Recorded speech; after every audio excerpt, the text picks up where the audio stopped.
Being a very modular rifle, the AR-15 offers a countless array of options for the handguard. In other words, the parts that shroud the barrel to give your hand a place to hold on to without getting burnt, but also a place to mount lights, bipods, forward grips, and any other accessories that you might need for the intended use of your rifle. We're going to go ahead and put the camera on a tripod and talk about some of these different options that are available. Any discussion on the handguards for the AR-15 rifle really needs to start at the barrel. So although we'll do additional videos on just the barrels themselves, let's real briefly talk about the components that make up the barrel. We've got the barrel itself, we've got the delta ring and barrel nut assembly, we've got the front sight post and gas block, the gas tube, and then some sort of muzzle device. The reason this is important is the length between the gas block and the rear of the barrel, the chamber, or the barrel nut. That's a standard length, and this one on this 10.5-inch barrel happens to be the carbine length.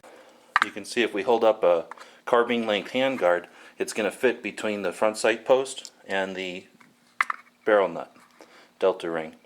So that's a carbine length. If we move up to a longer barrel, we might go with the mid-length system. So if we hold up this carbine length again to this mid-length, you can see that it's a bit longer. And that's because the distance between the front sight post and the rear of the barrel is longer on the mid-length. And then finally, on a full-length 20-inch barrel like this one, you can fit the full rifle length handguard, which again goes between the front sight post or the gas block and the rear of the barrel. So now that we've talked about the three standard sizes, your carbine length, your mid-length, and your rifle length, let's talk about the variations in those. Let's walk through some of the history of the military style handguards. Most people are familiar with this triangle style that the original M16s and AR-15s had, and they had the kind of perpendicular or smooth delta ring back here. As we talked about, they transitioned from this smooth delta ring to a one with a little bit of an angle, so it's easier to deal with. But in the beginning they had these long triangle shaped handguards, and there was more than one option back then, but we're not going to get that detailed into the history of the handguards.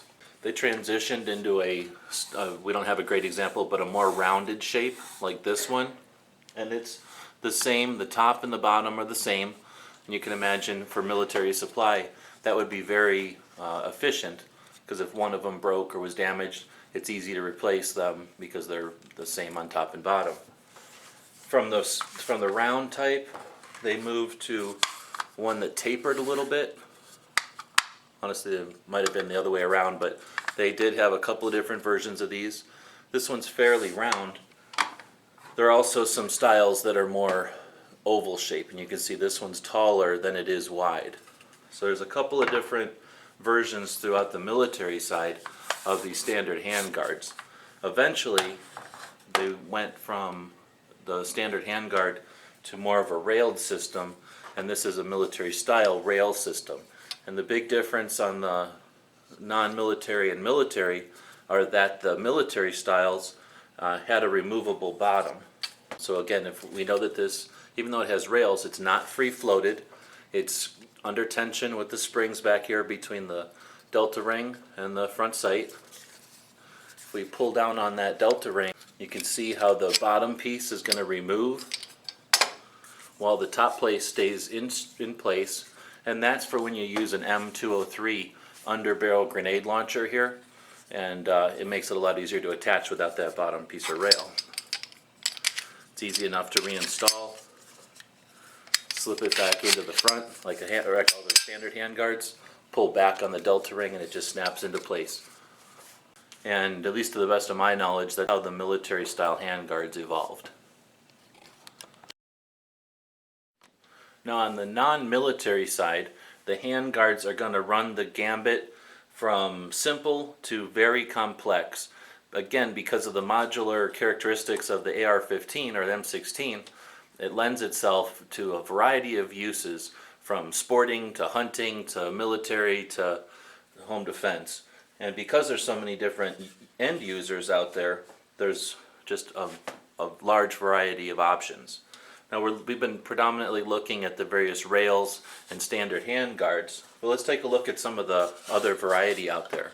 One that a lot of people are now familiar with are the Magpul MOE, which are a very comfortable alternative to the standard round handguards. Now these don't have mirror image top and bottoms, but they offer some advantages to the shooter depending on what kind of activities they're going to be partaking in. Most of that involves nice, cool, smooth place to grip with just enough traction or friction for most shooters, and then that modular ability to place rails where required or where they're wanted. Made with the Magpul polymer, very strong and very inexpensive. You go to this style, this one happens to be for an AR-10, so a 308 version of the AR, but this one you can tell is for more of a sporting or perhaps hunting purpose, where someone just wants a very lightweight, free float, carbon fiber type of handguard with just a simple Harris sling attachment for perhaps a bipod. And this might be for someone who's hunting or shooting competitively, maybe at distance. And again, they want their bipod to be attached to the handguard, which transfers all those forces to the upper receiver and the lower receiver in the stock, as opposed to the barrel, which would be free floated inside here. We'd like to thank you for watching. We had a lot of fun putting together this guide. It took quite a while to set everything up, a few hours to film. We ended up with well over an hour worth of raw video. We edited all that down to about a 45-minute final product. So we're really looking forward to the comments and conversation that this guide will create, and hopefully we save people some time and perhaps a little money on their next AR build. Let us know what you think. Let us know what you'd like to see in future videos. And again, thanks for watching. We'd also like to thank our friends over at Tucson Guns. They're a gun shop here in Tucson, Arizona. They help keep our websites running, and they made this video possible. It was with their encouragement and assistance that we were able to get all the resources we needed for this one. They're a great bunch of guys. They really know what they're doing as far as putting together the AR-15s. So if you have any questions, feel free to give them a call. Thanks again.